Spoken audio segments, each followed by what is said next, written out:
Hey, it's me, Michael.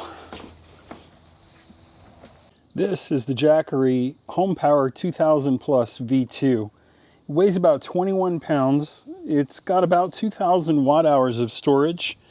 Can supply about 2,400 watts continuously.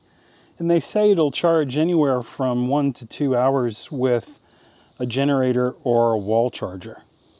You've got a 12-volt socket adapter. You've also got USB-C as well as USB-A. You've got an accessory light as well as 4 AC ports. There's a port on the left side for their expansion battery system. And then on the other side you have the AC input as well as the 2 DC inputs. They're proprietary 80-20 barrel connectors for the solar panels. This unit can accept up to 800 watts of solar.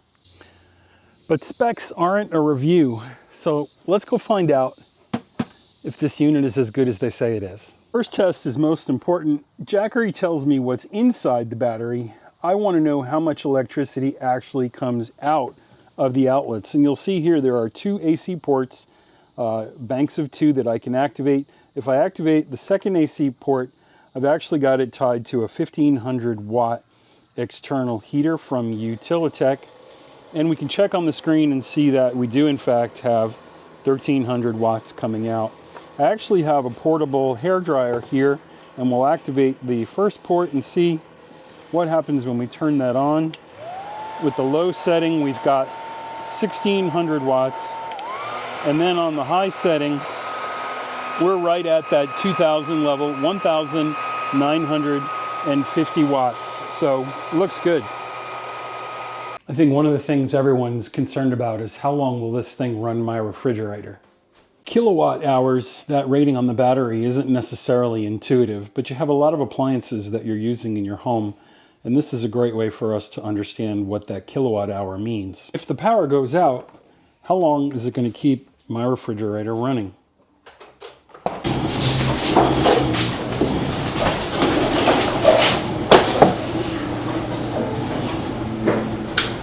Right now, it's drawing just shy of 12 watts, but refrigerators cycle on and off, so you can't just divide battery capacity by that number.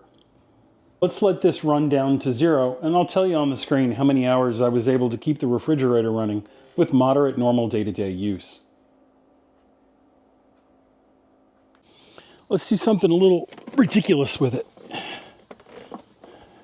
Let's power an air conditioner. Frigidaire, 5,000 BTUs.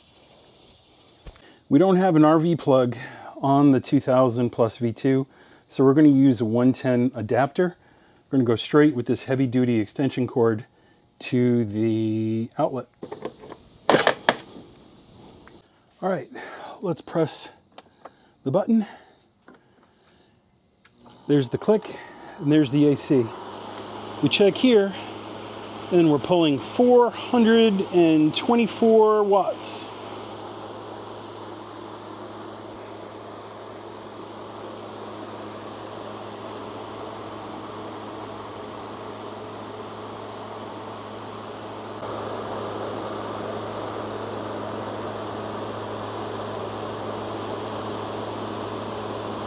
So on max cool, we're pulling 450 to 430 watts. I'll let you know on screen how long the air conditioner ran on high cool with just the Jackery 2000 Plus V2. For this next test, I'm going to use my AC compressor. Pretty big shock load when it starts up. Let's see if the Jackery can handle it. There it is right there. All right. Well, it didn't like it with the extension cord, so I'm going to plug it directly to the battery. And let's see if that works. Power on, AC2 is on. Nope, it did not like it. It couldn't support that surge.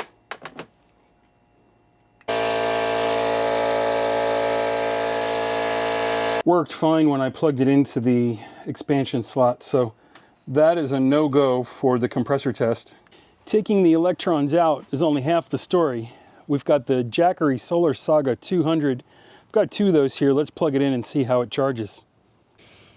Here you've got the stereotypical DC 80-20 barrel connectors from Jackery.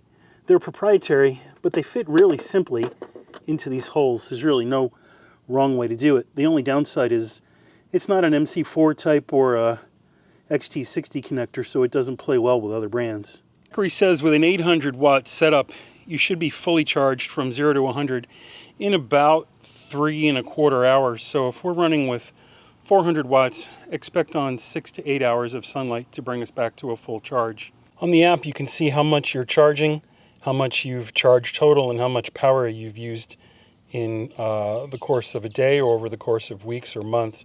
Right now I'm varying with cloudy skies and the sun's moving through those clouds anywhere from 200 to 300 watts.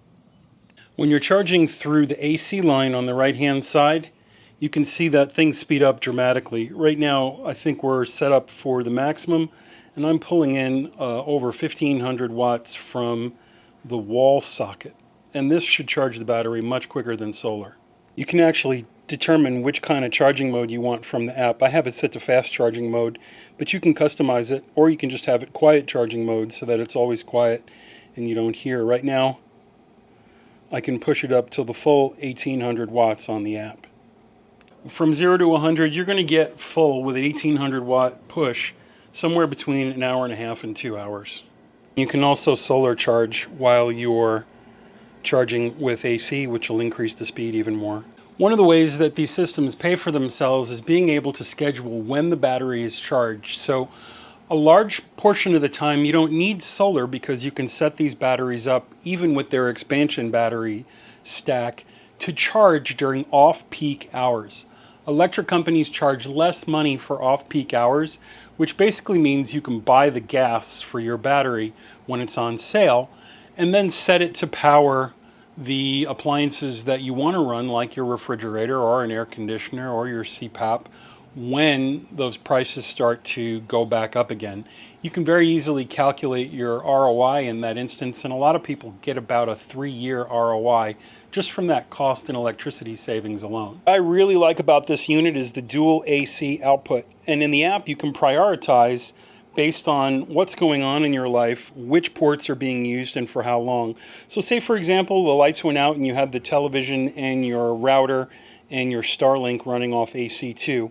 If it senses that the battery is getting to a certain level, say 80%, 75%, 50%, it'll totally shut this bank down and prioritize the one that you've got perhaps your deep freezer or your refrigerator plugged into. That's a nice feature. And when the lights go out, you have a light, and this is blinking SOS. I don't know where you'd be or who would see this, but I guess it's nice to know if you're on the ground and a helicopter is coming, you can whip out your HomePower 2000 Plus V2 and signal dee-dee-dee-da-da-da, dee-dee-dee. This is one of my bugaboos with Jackery. You can put up to 5 expansion batteries on here, which will take you from 2000 watt hours to 12 kilowatt hours. But if you're using another system like the 3600, rather the 3800, this connector won't match up with that connector. So the ecosystems of the 2000 and the 3800 are not compatible with each other, which is kind of a bummer.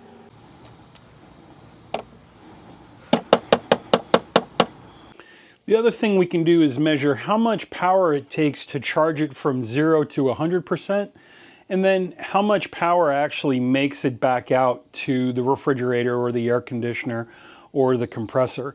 And there's always a trade-off because you're converting AC into DC and then DC into AC. So we're going to use this watt meter, and I'll put the results up on the screen right now and show you how efficient that it was. So here are the things I don't like. Number one, just put a cover on the 12-volt port. Number two, this is highly portable, and I would like some type of Anderson connector here for a high volt 12-volt output, because a lot of overlanders are going to need that for the external diesel heaters that they're using to power their tents and small campers. I also don't like that you can't use the expansion batteries from the 2000 in the architecture of the other systems like the 3800. It would be nice if this was universal across everything. And this is probably the thing I like the least. I understand why they're using a DC 8020 input, but for people that want to add Jackery to their existing ecosystem of solar panels, just having an adapter included with the kit for an XT60 or for an MC4 connector would be beneficial. One of the things I do like is the size. This thing is small in relation to the 2000 watt hours that you get and the 2400 watt inverter that comes with it. This is my favorite. I love the dual zone system. I love that you can prioritize which appliances you want to keep running, and when things start to get tight and you get to a certain percentage level, you can turn off your gaming console or your computer, and you can prioritize your deep freezer or your refrigerator. It's also very quiet in here. There are fans that are helping convert DC to AC and AC to DC, and you hardly know this thing is in your house when you're using it. Also like that it's rugged and you can bash it around and move it around, throw it in your truck or your RV, and not have to worry about dings or dents. Jackery's got a really good thing going with this unit. It's very portable, it's rugged, it's easy to use.